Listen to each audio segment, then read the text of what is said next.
Hello and welcome to Mike's Skyrim Mod of the Week. This week is Immersive Armors by Hoth Trooper 44.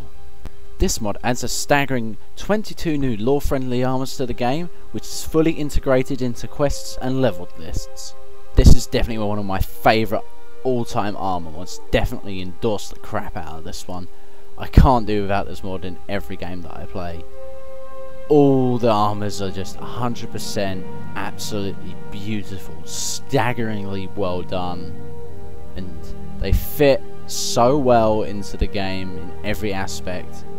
There's also a texture pack for those using the Amidian textures, so you can make them look even sexier. This mod also adds miscellaneous items such as shields, eye patches, earrings and capes, and even scarves to the game, so you can customise your characters to your heart's content.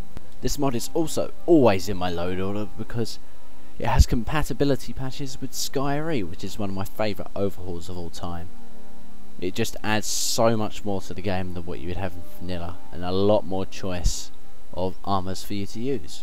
This is also one of my definite favourite mods of all time because it doesn't just add super high-end armors to the game, which is a huge plus to me because I love to play sort of low-end characters. I don't really play much super high-end stuff because to me, when you get to that sort of level, all the armors just tend to be the same and it just gets a little boring. I prefer the lower levels. There's not much point in me just wittering on here. Let's jump into the game and I'll show you a few of the armors.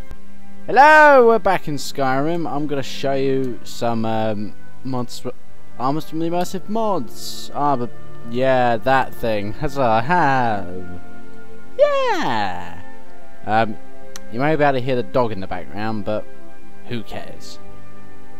First of all, this is the Crimson Spellbinder armor, which I think looks pretty damn cool. I do say so myself.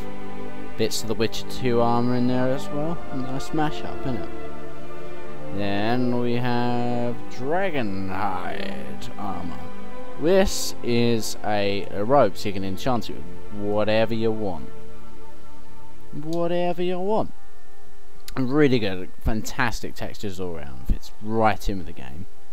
Then we have the Iron armor, which is, oh, look at that. Don't you just look like a badass, just running around with like troll skulls everywhere and all that nonsense. Just looks fucking awesome.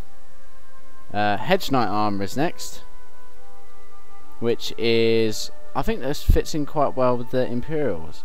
And look at that reflection, doesn't it look awesome? Fantastic reflections off there. Look at that. Great stuff. Now we have the Ranger armor. I quite like this one. It's quite simple. It's like the hide armor, but with pants. I like that because I hate these armors with like the skirts and they don't have trousers. It annoys me somewhat. But I like this one. Now I have the Sea Dog armor. This one comes complete with a hat. Look at that badass hat. Look at the robe. It's pretty awesome all around, not gonna lie. Oh, it's also got some gauntlets as well as a regular tricone without the feathers. So that's pretty cool. The Sons of Skyrim armor.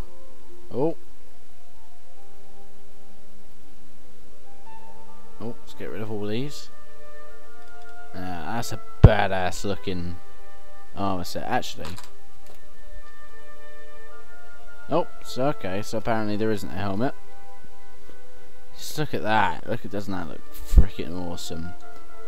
Looks like the sort of thing a real Nordic explorer would go around wearing, doesn't it? Like furs and elf ears. Is that Falmer ears? That's pretty cool. Let's scroll down. The Vanguard armor. This would be quite cool for a sort of mercenary sort of character, wouldn't it? Go around killing and raping and pillaging, minus the raping part, because rape is bad, but you know what I mean. Next we have Also, it also has a closed helmet option, which I think is quite cool. So it's like you run into battle with your closed helmet. I think last one is the War Chief armor. This just would look awesome for any orc character. Just look at that. Bits of Nord with some orc armor thrown in, loads of furs for good measure. It's also a battle crown, which is like a helmet. Which just look at that. It's freaking awesome, doesn't it? Yeah, look at that. So that's all for this for now. Installation. Right, so I think there's only one version of this. We might as well just get the latest version, and you go whoop into this tab. There's UMP support for Immersive Armors as well. I don't use any female modded mods, so I should be alright. You just click on Immersive Armors version 6. You can check it's 6.beta.2. You can click that button. But I think you want to install this. I installed this one manually because my Nexus kept crashing every time I kept using it. So I'd recommend manually installing this one, just in case old school guys know how to do that. Just Google it if you want to know how to do it. Sort of thing. I am not exactly expert on this, so just Google it, you'll be fine. And as always, if you like the mod, endorse it. Come on, this guy deserves all the endorsements he can get, because this is fantastic. So this is all for the mod review, and good day, sirs and madams.